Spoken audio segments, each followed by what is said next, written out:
Hello everybody. Welcome back for another video. Hope you're all doing well and that you're all having a fantastic day. And without any further ado, let's jump right into it. I don't know what's going on, but the cryptocurrency news keeps getting weirder by the day. And I mean like the last, I want to say 2 weeks. I think we've had like 3 normal days. For some reason, a lot of stuff floating around right now is interesting. This is the most popular news story of the day. I'll give you a little backdrop. So, you should all know the name Satoshi Nakamoto, right? If you don't, how did you get here? Okay. Satoshi Nakamoto is believed to be the person who created Bitcoin. We do not know if it was a single person or if it was multiple people. The idea has been for a number of years that people believe it's a group of people who used to be known as the cypherpunks, C-Y-P-H-E-R punks, because in the early 2000s, these people were also online and created something I think that was called DigiCash. I think that's what it was called, but it ended up being shut down. Thus, the idea that this group of people kind of collaborated together in the shadows, air quotes, to create Bitcoin and try to find a way to get around government interference. Because for those of you who also don't know, the original idea of PayPal was also something similar to Bitcoin. At least so goes the story. We heard that the original 2 creators of PayPal actually came together. They tried to make a digital online money, but they couldn't figure out how to make it decentralized. They couldn't do it. It was in use on a bunch of different websites, and then it was shut down by government forces, if you will, and then quickly became the regulated payment method that we currently all know today. Part of the story of Satoshi Nakamoto is one that is truth, but also a lot of mystery. And in that mystery, there's a lot of nonsense and also things that can be considered non-truths over the course of the last few years. Last 10 years or so. You can even find the earliest posts from Satoshi Nakamoto directly on Reddit. They used to write on Reddit, and they used to talk to people who were also on Reddit as well about Bitcoin, the ideas about Bitcoin. We even see that some of the first people who were mining Bitcoin were literally just messaging Satoshi and being like, yeah, I guess this sounds cool. I'll give it a try. And they were mining some of the first blocks. At some point, the news goes, as far as history knows, and what I've read in multiple books, is that at some point Bitcoin started to become like a thing online. Still didn't have a US dollar value per se, but people were like, hey, we should peg this to the US dollar so we can see if it actually ends up gaining value against the US dollar.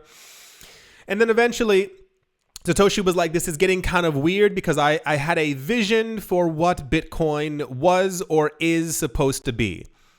The idea was that Satoshi wanted Bitcoin to be pure. He wanted Bitcoin to be a payment method for everyone on the planet to use, something not for the wealthy. Bitcoin was created during the 2008-2009 stock market collapse and during the, Occupy Wall Street movement. The idea is that we are the 99% and therefore Bitcoin is for us. We are going to move away from the old system, create a brand new system that doesn't touch any of the old system. You see how this is becoming muddy now. And therefore we, the 99%, would be able to exist on our own without having to have any type of weird interference from rich people. The rumor goes in many books is that apparently he was in contact with someone and they told him, I think it goes that Satoshi was in contact with someone and that person told him that they were actually in contact, I think, with the FBI or some type of higher up institution because they wanted to show them what Satoshi had created. Satoshi was like, no, it's too early. What are you doing? Why would you even think of doing that? And they said, no, it's fine. I have friends in higher places, and they want to see exactly what it is. And that was the moment that Satoshi actually disappeared from the internet. Like, there were no further posts, no further emails between anyone, no other connection. So all we really had to go on were posts from Reddit. This also led to the creation of the movement, which I'll call Oh, I Know Him Too. So you might remember a fellow by the name of Roger Ver, V-E-R. He was very popular in the early days. He was kind of like the Vitalik Buterin, but for Bitcoin. He was a Bitcoin evangelist. He really loved Bitcoin, etc., etc. He was seen in Japan where he lived. I don't know where he is now. No one's heard from him. I don't hear from him anymore. I mean, I don't know him. Anyway, the point is he was seen in Tokyo all the time, handing out flyers and stickers and telling people to look into Bitcoin and other things like that. At some point, there became a rift in the Bitcoin space where he began to claim that Bitcoin was supposed to be built a certain way. No one believed him until certain people did. And then he decided that he was going to create another Bitcoin in the true image of what Bitcoin was supposed to be. And he called it Bitcoin Cash. He claimed that Bitcoin was supposed to have all of these different parameters and be this and be that and be this type of thing for the public. And it caught on until it didn't, because there's only one Bitcoin. Bitcoin is Bitcoin. You can't make a copy of Bitcoin and say that it's also Bitcoin. The problem is that this coin found some success, because I think people are always looking to be rebels or always think that someone who says something else is the correct person.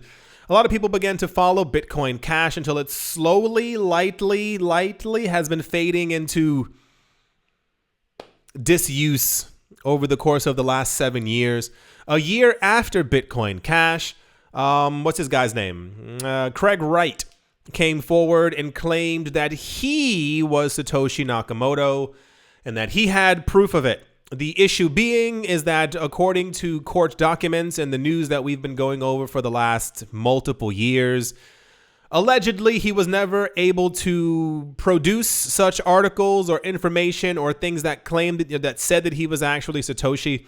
The most popular one being allegedly, we heard that he went to court and allegedly produced a large amount of paper that basically had early Bitcoin transactions on it to prove that he was Satoshi Nakamoto. The problem is that it appears as if he simply just went to like a block explorer, typed in an address, and got all the early transactions from Bitcoin, which are all on chain for the public, printed those out, showed them to a judge, and the judge was like, come on, dude. That also led to around 4 or 5 other people who also claimed that they were Satoshi at some point, but these people fell into obscurity very, very fast because they realized they were lying. The public realized they were lying, and we were all like, you can't all be Satoshi. It was also a random mix of billionaires as well, because people always are looking for attention. Like I said, I needed to give you all the information so you really understand, because this news came out, and Pete and I say it this way. People are pretending like it's the second coming. People are pretending, or not even pretending. People are acting as if this is like actual divination from the heavens that people need to be paying attention to.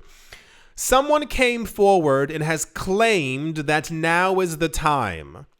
They came forward and said that they have a bunch of emails between them and Satoshi Nakamoto, and this is what Bitcoin is supposed to be. And the issue is that as far as I can tell, as far as this news has been out, no one is able to completely say yay or nay as to if this is actually Satoshi. However, people are treating this like literal gospel, if you will. An early Bitcoin contributor, his name is Malmi, has shared a collection of previously undisclosed emails with Satoshi Nakamoto These emails have shed new light on Bitcoin's early days and Nakamoto's philosophical approach to the digital currency. Key among these insights is Nakamoto's perspective on Bitcoin as primarily a medium of exchange and not merely an investment vehicle. But we knew that from the beginning, but that entire narrative has been KO'd. That's a nice. I was going to say something a little bit more crazy, but it's been KO'd completely. You can't even see it anymore. It's completely gone. The thing that first got me interested in Bitcoin, in crypto, was the idea of the 99%. Bitcoin created as something that the world could use to be able to transfer value amongst themselves. As we know, banks do not like poor people. I remember growing up in a neighborhood where there were only check cashing places. There were no banks because they did not want our business. They did not like us. So the idea of the billions with a B, billions of people on the planet who have no access to the current financial system, being able to pick up their phone, pick up a computer, and use this new system was it was right up my alley. The idea of Bitcoin as an investment did not begin until Bitcoin actually hit $1,200. This was it 2012 or something like that? That was the first time I heard about it. Because remember, everyone was talking about it in the news. It still took me years to even get in after that. That was the very beginning of people being like, there might be something to this. This is why we have the entire idea of supply and demand and of the ETFs and other things like that. And when I sit here blue in the face talking about how important it is, now this is my perspective, I think the public needs to accumulate as much Bitcoin as possible before BlackRock and Fidelity take it all for themselves. It's always been my idea that Bitcoin is for us because it is. So when you talk about these companies having 300,000 Bitcoin in 3 months, that's a gigantic red flag because it literally just puts us back where we were before. So the point is that Bitcoin is for 8 billion people. You understand what I'm saying. He highlighted the energy efficiency of Bitcoin's proof of work mechanism compared to traditional banking. That was also something that was touted a number of years ago. If you looked at the earliest Bitcoin videos that were put onto YouTube, people, it sounds crazy now. People were talking about how energy efficient it was because it was. You used to be able to mine Bitcoin directly on your computer, but now you need like tens of thousands of machines. Yeah, addressing environmental concerns before they became a major talking point. And there's a random chart there for some reason. Okay, that's weird. Nakamoto's emails from the 2nd of May, 2009 commend Malmi for grasping Bitcoin's potential, mentioning that linking Bitcoin to fiat currencies could boost its value, a topic he was hesitant to discuss publicly until the right moment. He also stressed the importance of preparing for an influx of users, anticipating widespread adoption. The idea is that Satoshi, whoever he or the group might have been, basically understood that if this caught on, this would take over the world. It would cause widespread adoption. When we talk about, if you didn't see it, that the US dollar has lost 99% of its value compared to Bitcoin in 15 years, that's part of the significance. But that wealth should be spread more around people around the world. But I know it's also quite difficult to convince people about Bitcoin. People have been lied so much about it. And there's so much, there has been and still is, so much propaganda against Bitcoin. Of course, the general public is going to be skeptical and or pessimistic in some sort of way. The only reason you right now are probably here is because at some point something was like, no, try it. Get into the space. Let's see exactly what ends up happening. But you heard lies and stuff before, maybe 5, 6, 7, 8 years before you decided to actually jump into the space. So it's this kind of no matter how hard we try, I saw people, and over the years, I've seen people in the comment section saying they're trying to get their brother into the space, their cousins, telling other people about it. But of course, this skepticism still arises because it's so brand new. They listen to people like Jamie Dimon, and also for a lot of people, the idea of a brand new currency when we've been told that, the greenback, this piece of paper is actual value. Of course, people are completely, skeptical. Furthermore, Nakamoto envisioned Bitcoin's ability to scale up to handle transaction volumes much larger than those handled by conventional financial systems at a fraction of the cost.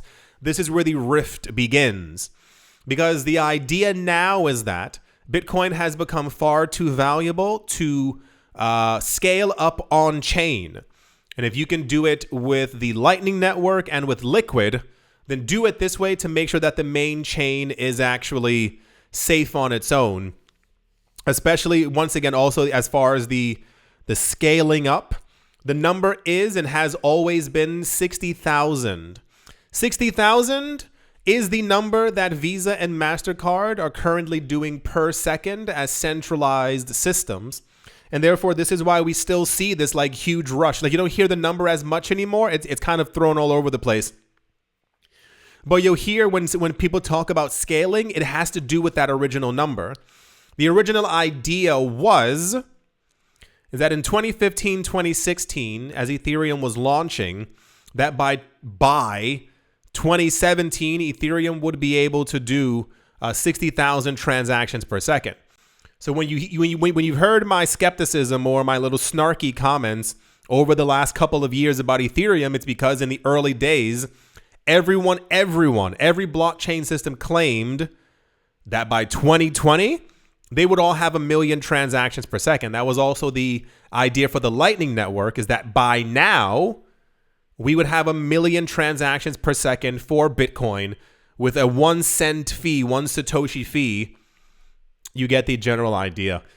He assured that as the network grew, it would become more secure, dismissing early vulnerabilities as minor startup issues, which there were like a couple. There's a really famous one. If you ever get a chance to read any early Bitcoin books, there was apparently a vulnerability that would have allowed someone to literally basically hit a button and create as much Bitcoin as they wanted. I think this is supposed to be like 2010 or 2011 or something like that. But apparently a developer, a coder found it, contacted Blockstream, and then they were like, oh, snaps. So there's the topic at hand is always that something could go wrong with Bitcoin. And it goes wrong when you keep upgrading it. When every single year there's a new version, there's a new this, when you keep going on and on. This is why they're so conservative, as it were, when it comes to the main chain. Is because before in the past, there were huge upgrades. But if you don't look at the code long enough or deep enough and you find a vulnerability and someone decides to exploit it, well, guess what? The whole market is gone in seconds, dust. This is why the discussion has moved away from upgrading Bitcoin's main chain to simply doing everything else around it. So if Lightning fails, Bitcoin itself still runs. If Liquid falls, Bitcoin itself is still running because they know, I don't code, they know what Bitcoin needs to be around, and it's kind of stable as is. Another interesting and somewhat funny detail from the email is Nakamoto's request for help with website content. And then it says this humanizes the often mythologized? Is that English? Yes, figure. Because a lot of people, I don't know if you know it, a lot of people treat Satoshi Nakamoto like he is greater than air itself. Yeah, very, very popular news. There's always, the crypto space is fascinating because of its history, I think, as well. I know, of course, people pay a lot of attention to things that have to do with prices more so than anything. But if you look at this space and I always wonder where we're going to be in 10 years. That's always my thing. Where will we be sometime in the future? But This is making popular news because it's supposed to give an insight to the past and all these other kinds of things. The article goes on for a while because people are discussing all these things as to what this guy claims, at least were in the emails. I mean, it seems relatively believable. Nothing at this point seems odd or is really sticking out.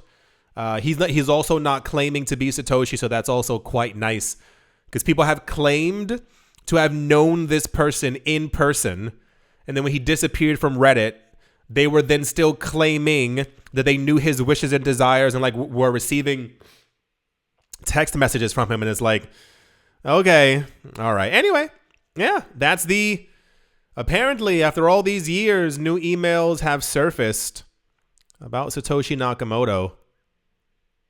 And yeah, let's move on. Also in popular news of, I guess it's happening again.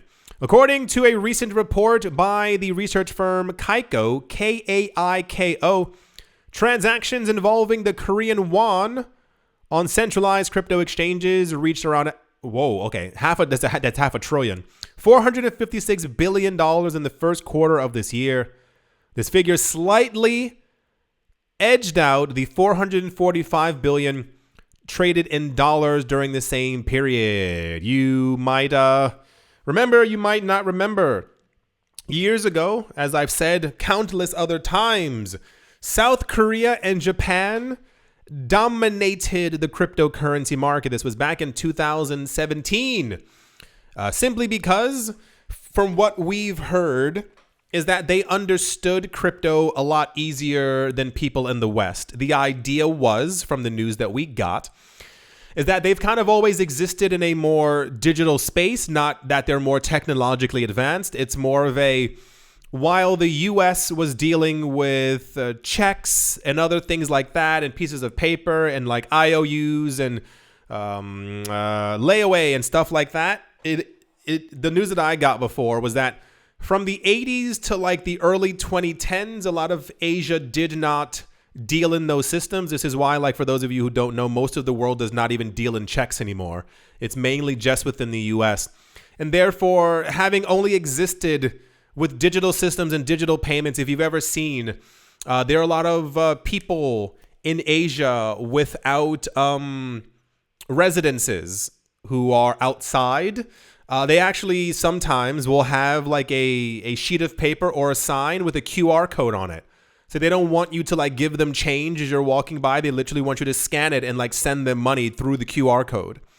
Kind of a completely different idea. South Korea took over the market and they created something or had something that was referred to and is still referred to as the kimchi premium. I don't know how it got that name, who made it up, but it's what we call it. And basically, people figured out quite quick that Bitcoin was a lot more expensive in South Korea than it was in the United States. So people were literally buying Bitcoin for cheap on Coinbase and then sending it to South Korean exchanges and selling it there and making like $3,000, $4,000, $5,000 per coin that they were actually selling. This level of arbitrage ended quite quickly because the South Korean government, along with the Japanese government, while they tried to embrace crypto, it quickly fell apart because of the amount of schemes and scams that are within the cryptocurrency space. And they kind of literally shut the entire thing down. There was like a week where South Korea was claiming that they were going to actually ban cryptocurrencies. They did not. They just have like extensive rules and regulations similar to Japan. The other issue is that because of the high levels of regulations within Asia, we tend to see prices move up a lot quicker than they do in the United States because of, what's the word? Scarcity. I guess scarcity is the only word that I can use there. By law, if you want to buy cryptocurrency, as far as we understand it from the news, if you want to actually deal in cryptocurrencies within South Korea, you need to use a South Korean crypto exchange. Got it. However, I believe you have to also be South Korean or have residency or permanent residency there as well to do business. The other issue is that once again, if you want Bitcoin, you have to go to one of these exchanges within the borders. The problem is that Bitcoin is finite. And the crypto exchange can only buy so much crypto to actually have on the exchange, and it gets eaten up very, very quick. So with the low supply, the lack of supply, the huge increase in demand, and you only have a handful of places to actually legally buy it within the country, and no one else can, therefore the supply dries up quite quick. And this is where we end up seeing that premium in price, and we're probably going to see it even more so again over the course of the next few months. But the news is that South Korea literally, think of this, South Korea had a higher trading volume than the entirety of everything in US dollars. Right. So we're probably going to see the exact same thing all over again as the months move on. This doesn't surprise me at all. I keep trying to say, I'm not expecting you to like stand up and clap as I give this information, but I think a lot of times, no, all the times, what ends up happening in the crypto space is that people focus very heavily on one set of news, and as we've seen quite recently, the news is constantly just about BlackRock and the ETFs. And you forget, I mean, literally, people forget that there are other people on the other side of the world who are gobbling up these coins as quickly as they possibly can. And it's important to always keep it in your mind when you realize, even when prices go down, it's not an indication that something's wrong with Bitcoin or something's off or bearish. But no, it's like the price just went down because people are figuring out a way to like make it go down so that they can buy up huge amounts of coins as well. Every gigantic entity on this planet is buying up Bitcoin.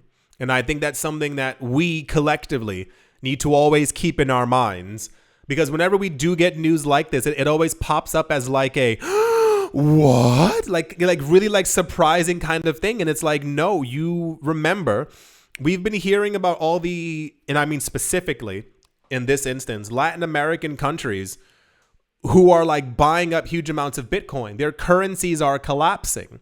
If the US dollar has lost 99% of its value next to Bitcoin, some of the other currencies, I think the Indian rupee, this isn't a joke, I saw it, 99.9% repeating so many times, it's basically 100% of its value compared to Bitcoin.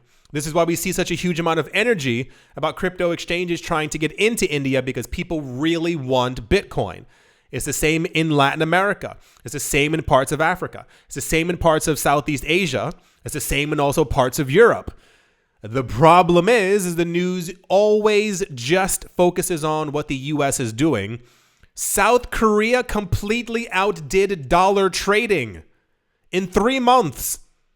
Just South Korea alone. What happens when you add in Japan, when you add in the Philippines, when you add in Thailand, when you add in India, parts of Africa? The news is so much bigger. Always, it's so much bigger than just the US dollar and just what's happening in the US. It's the same exact thing when we were talking about the ETFs. For those of you who don't know, other countries have had spot Bitcoin ETFs for a very long time. We even had news, I think this was 2021, that a number of companies had actually opened divisions in Canada just to be able to like use their Bitcoin ETFs because they were like, we're tired of waiting for the US SEC. But once again, the narrative always goes to what BlackRock is doing, what the SEC is doing. And it's like, you are missing out because the rest of the world is paying attention. So when prices go down, oh no, Grayscale sold a bit. Guess who bought up those damn coins? Why do you think the price keeps going up? Look at the market. What do you think is happening? This is not just BlackRock. It's so much bigger. It's literally bigger than the company that owns everything, because you have hundreds of millions of people. And then we get into the discussion of, well, what ends up happening when we do get to 1 billion people who are in this market? South Korea is not going to be able to deal. If this is what's happening now, we haven't even crossed by Bitcoin at 100K. All the Bitcoin in South Korea is going to dry up. The other crypto exchanges are already having issues because the coins aren't as liquid as we've been told for so long. These coins are illiquid. We had news a couple of days ago. What was it? It was something along the lines of Yeah. It was, oh gosh, what was it? I think we have less than a year before all the available Bitcoin is actually bought up. If we see this same continued level of accumulation because of how much it's grown, we have less than a year and then all the available Bitcoin is gone. Yeah. Very, very, very, very, very crazy times that we're currently in right now. And it's only going to get more intense as time goes on, because historically, after the halving is when we see all the madness beginning. We just got to the halving. There are people still accumulating. And once Bitcoin passes by $100,000, people are going to lose their bananas. They're going to go completely insane and try and buy as much Bitcoin as possible. And there are people who are already buying as much as they possibly can. Yeah. South Korea alone dominated the US dollar over the course of a 3-month period. And to think, we're not even in summer 2025 yet. Yeah, I do hope that you have all enjoyed. I do hope you all are having a great day, morning, afternoon, evening, wherever you are, wherever you might be. I do hope it's absolutely fantastic. Thank you all once again for watching, listening, liking, commenting, and supporting. And I will most certainly be talking to you all soon. See you.